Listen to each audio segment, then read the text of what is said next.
শুভ দুপুর।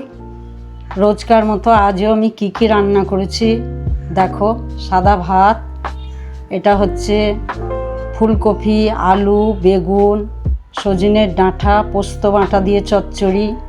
এটা হচ্ছে চাল কুমড়ো মাছের মাথা দিয়ে। এটা হচ্ছে তিলের বড়া।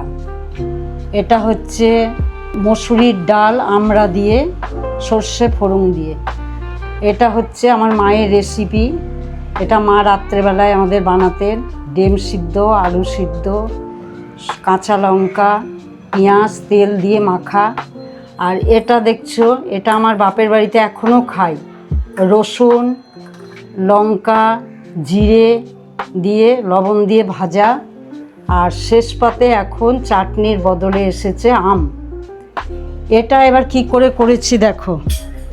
এটা হচ্ছে মসুরির ডাল। ডালটাকে তৈরি করে নিয়ে আমড়া ভেজে সর্ষে ফোড়ন দিয়ে কাঁচা লঙ্কা দিয়ে ছুঁকে দিয়েছি। এটা ডাল। আর এটা কি করেছি, ডিম সিদ্ধ করেছি, আলু সিদ্ধ করেছি, এগুলোকে ভাঙা ভাঙা করে মেখেছি।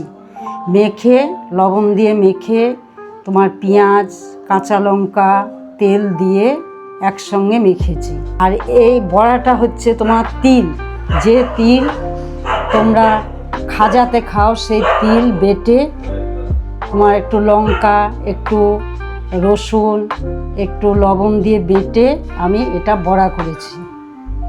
আজকের রেসিপি কেমন লাগলো জানিও। পরবর্তী ভিডিওতে আবার আসবো দুপুরের খাবার নিয়ে।